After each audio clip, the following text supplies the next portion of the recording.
Honorable Chair, ladies and gentlemen, good morning. I was pleased to come to talking about the Chinese experience about how to use demographic dividend to achieve ICPD and SDG goal.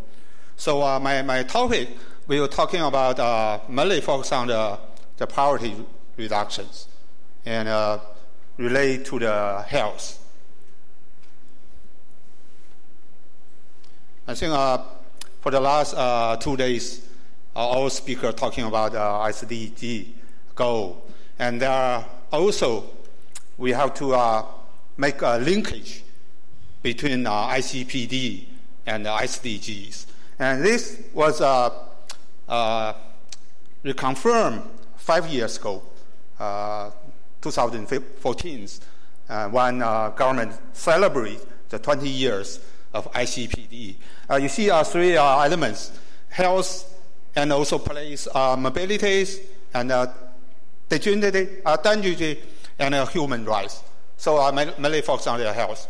My presentation has 4 parts. I know there are only 7 minutes, so I will quickly talk about my mainly content. First, we look at demographic dividends for China.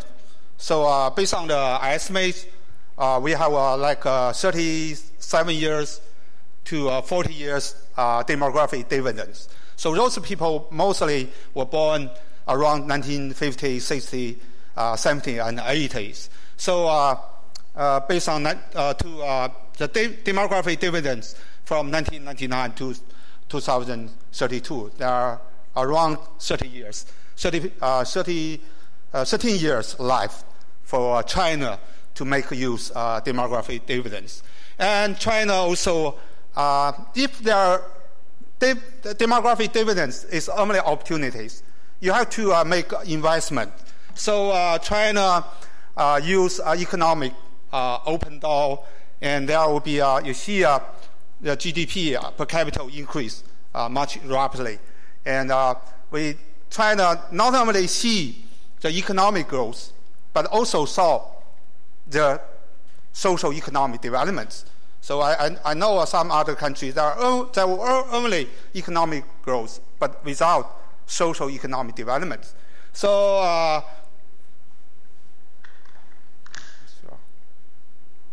those see how China to working on the poverty reductions since 1980s. You see there are sharply declined for the poverty, and there was a remarkable reduction in poverty since economic reform.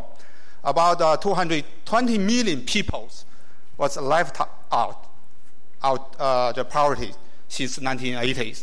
And China was the first developing country to achieve MDGs, poverty reduction targets.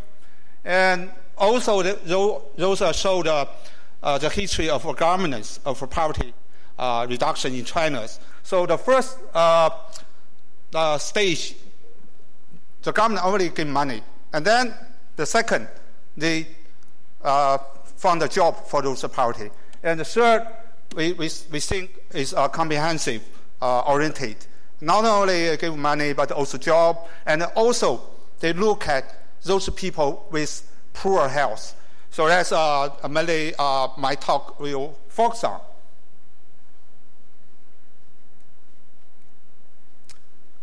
on. Last year, there were still 16.6 million people who are in poverty, only 1.7% of mainland China population, based on our new standards. Mainly those people would stay in the rural. It will be a big challenge to realize the poverty reduction goal. Our government call is a better off society for the 2020s to get off the absolute poverties.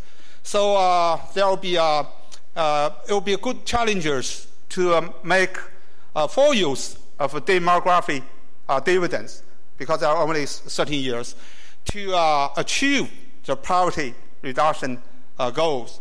Therefore, the health poverty reduction strategy was included for the last few years. And then we look at the major achievements, and those the government, Chinese government, say more importance for the health and the poverty. Not only poverty, but also those poverty with poor health, and also accurate identification of poverty cause. Why those people was poverty, and some relate to the chronic diseases, and strictly control the medical expenses for those poor people or poor regions, and guiding high quality resources to speed up the shrinking and improving the ability of medical and health services. And China will be a country with a large geographic coverage. There was a joke, Shanghai changed by months. I think some people may visit Shanghai. Shanghai changed by months. Beijing changed by year. And China changed by decade. And like United States, UK changed by century. So large change, there are large difference between the East region and the West regions. And also improving the awareness of diseases, preventions, and control among the poor people. So those will be a top-level framework for the health poverty reduction in China. You see a lot of ministry, not only health, but also planning, financial, and women, and also like labor unions. And the major four goals, whether those poor people can afford to pay. And the second, whether they can see the doctor if they have money. The third goal, whether they can get the better treatment, same as the East regions. And also, they should less chance to be sick. So those are the four goals for China to get rid of the health poverty reduction in China. Only released a few years ago for these strategies. And those only show a change of amount of money, individuals' expenditures since 2013. And you see the individual payment down, the government pay more, and also the medical insurance has improved among the poor regions. And because we're talking about China, not only talking about a successful experience, we also have some lessons. And to realize this goal, I think there are several gaps we have to work out. There is an urgent call to make use of demographic dividend opportunities, because it's only lasts like 13 years to 2032. And second, it's difficult to unify the quality and the quantities in health poverty reduction. And a stable financial system has been not yet formed, and we have to work out. And the ability of grass-rooted medical services in the poor region should be improved within a short time. And the health literacy compared with Eastern region and the urban region is still lower. So those are the gaps we have to work out to realize the health poverty reduction goals.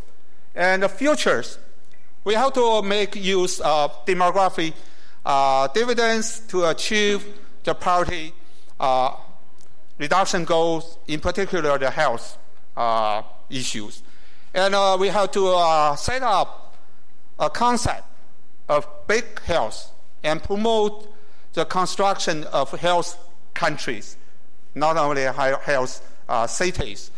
And a perfect top-down design and set up long-term guarantee mechanism, not only short periods.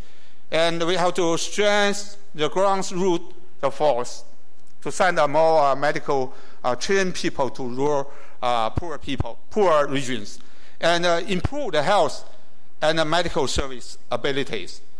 And also their accurate policy carry out and focusing on their health priority reduction in deep poverty-stricken regions. That's all my talk. Thank you very much.